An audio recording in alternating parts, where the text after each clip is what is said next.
Hello and welcome back to the Chronicles of a Gooner, the Arsenal podcast, brought to you by the last man standing with loserpool.com. As ever, I am your host, Harry Symeou. Some breaking news coming out this evening. Sky Sports are reporting that Arsenal have launched a £40 million bid for Crystal Palace winger Wilfried Zaha. £40 million. We were hearing it was around 80 million that Crystal Palace were asking for. So why on earth have Arsenal offered 40? Is it possible to get this deal done for around about 40 million? Do Arsenal know something that perhaps we don't and they've gone in with that sort of sum? Who knows?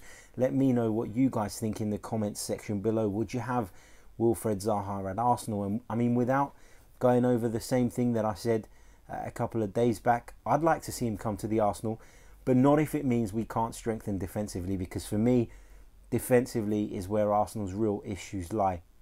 If you look back at last season, we scored 73 goals. That's more than Chelsea and Spurs, who both finished above us. However, defensively, we had some real issues and we ended up conceding more goals than Rafa Benitez's Newcastle, who finished in 13th place. So that tells you that Arsenal need to be prioritising defensively. If we can get Wilfried Zaha too, and do the business that we need to do at the back, I'm all for it. Great, why not? He's a fantastic, exciting winger. He's got proven Premier League experience. He's somebody that could really help us in that final third. He's somebody who carries the ball. He's somebody who will dribble into the penalty area and cause teams all sorts of problems. Fantastic player. But if it stops us doing the business defensively that we need, then I'm kind of against it. So, you know, it's kind of bittersweet, isn't it? But the thing is, you know, we don't know that this deal was going to happen. We don't know that it's done, or that Crystal Palace are even going to be willing to sell to us. We don't know what the figure is. All we know, or we are hearing from Sky Sports, is that they understand Arsenal have launched a £40 million bid. Now, no source is always right when it comes to these things, and Sky Sports always do this, don't they? They say Sky Sports understands, etc., etc., etc.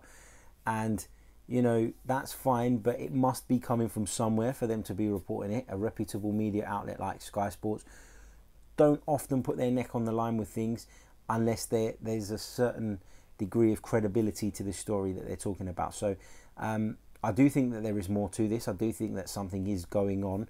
I do think that Arsenal have made inquiries regarding Wilfried Zaha's availability, but it just remains to be seen whether the two clubs can agree a fee. And if they can, and Arsenal do sign Wilfried Zaha for in excess of £40 million and bring in some defensive recruits, then it goes to show that perhaps there is more money on the table than we initially thought. And I hope that is the case. I mean, I've said for weeks, haven't I, that, you know, there's nothing to suggest that we do have more money. But if we spend 40 odd million on Wilfried Zaha, that would suggest, wouldn't it, that there is more money available. So if I can see something that, you know, gives us an indication that perhaps Arsenal have more money than we initially thought, great, happy days, I'll be over the moon. But I'm still a little bit cautious on that front, of course. But let me know what you guys think in the comments. Wilfried Zaha, would you like him to come to the Arsenal? Do you think he's worth in excess of £40 million? It is reported, by the way, that Palace are trying to hold out for something closer to 80. It's a lot of negotiating room, isn't it? I mean, they're looking to get us from 40 million to 80 million. That's a massive jump. I don't think that's going to happen. So I think for Arsenal to make a bid of around 40 million, I think there's got to be more to this. I think Crystal Palace perhaps have, you know, let on what they're looking for in terms of transfer fee, and perhaps with the player telling them that he wants to leave, that's made a difference. And it's kind of pushed them into realising that maybe, you know, it's worth letting him go for 40, 50 million rather than trying to hold that for 80 and being stuck with a player who, you know, doesn't really want to be there. So interesting to see how this develops.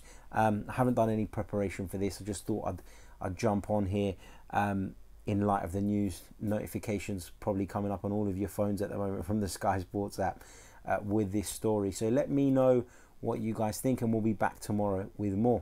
Until then, take care.